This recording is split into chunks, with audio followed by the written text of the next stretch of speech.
On a mis des graines en fait, qui ont poussé. Et comme elles étaient plutôt groupées, là on les sépare pour que la plante pousse bien. Allez-y, mettez-en un peu. Génial. Oui, c'est bon.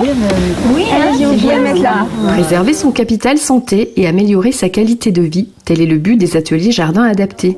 L'association Mosaïque des hommes et des jardins, créée il y a environ 1 an par Sonia Trinqui, ingénieure agronome, persuadée des bienfaits du végétal sur la santé. Donc ici, on a une dame qui est nouvelle, qui est venue pour la première fois. Et regardez comme elle s'en sort bien. Comme elle retrouve les gestes d'antan. On va voir si la gestuelle rappelle les souvenirs des gestes qui ont été faits.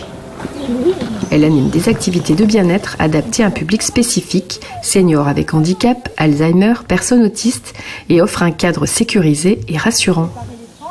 On appelle ça des jardins à visée thérapeutique.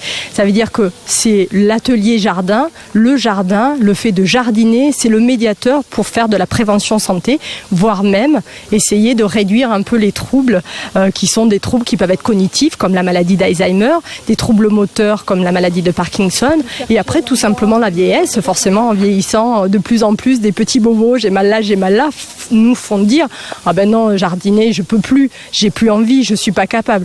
Voilà, donc pour toute une partie de la population, nous on s'est dit ben non, on va quand même jardiner. Vous allez jardiner, soit vous habitez à votre domicile, et ben venez dans des jardins partagés. Il y en a 25 par exemple sur la ville de Montpellier, donc nous on jardine dans 4 jardins partagés sur différentes matinées, différentes horaires. Ces ateliers, véritables outils sociothérapeutiques, s'adressent aux seniors de plus de 55 ans, quelles que soient leurs conditions de santé, leur fragilité ou leur handicap. Outre l'activité du travail de la terre, de plantation, le contact avec les autres membres de l'atelier est signe d'ouverture aux autres. Ces rendez-vous hebdomadaires sont synonymes d'échange, d'entraide, d'écoute. Ils apportent un réel bien-être à ce public souvent esseulé et désœuvré. Ça m'apporte beaucoup de choses. D'abord, on connaît du monde. Et on se régale d'être au milieu des gens qui sont sympas. Moi, j'aime beaucoup le jardinage, j'aime beaucoup les plantes, tout ce qui est pour planter là, ça me plaît. Oui, moi, je suis là depuis 2 ou 3 mois parce que j'ai eu une réunion à la CARSAT qui nous a proposé cette association. Et du coup, je suis venue et là, je suis contente d'être venue en fait parce qu'on rencontre d'autres personnes et puis le jardinage aussi, on apprend. Là, je viens d'apprendre que je pouvais mettre du persil chez moi parce que ça avait besoin d'ombre. Je croyais qu'en fait, ça ne pousserait pas. Donc, on apprend pas mal de petits trucs. Des petits conseils, des astuces et des rencontres avec d'autres personnes. Voilà, c'est ça qui m'intéresse, oui. Vous êtes nouvelle ? Eh oui. Alors, comment ça s'est passé aujourd'hui ?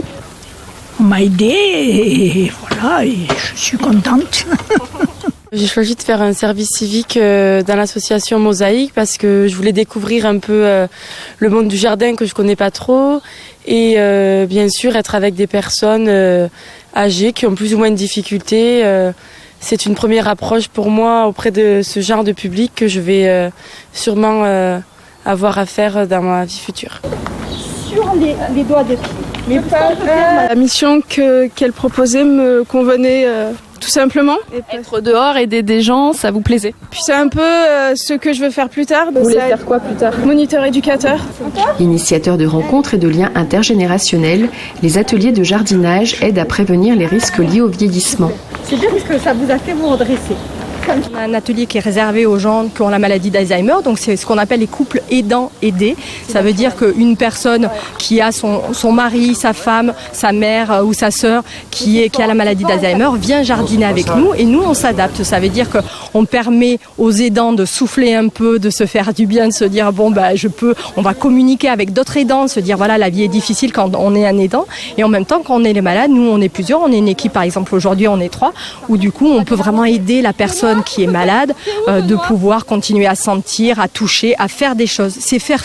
C'est ça le principe de la démarche, c'est être actif. Après, il y a ici, on a un atelier qui est ouvert à beaucoup de gens, donc c'est les plus de 50-50. On a une personne qui est jeune, qui a 22 ans, qui a des troubles autistiques, qui est venue parce que c'était le fils d'une de nos adhérentes, on lui a permis de venir. Et puis après, il y a les personnes qui sont déjà soit hospitalisées, soit en résidence, type maison de retraite, EHPAD. Et bien du coup, ce sont les résidents, on aménage des jardins adaptés chez eux, dans la résidence, et on les fait jardiner.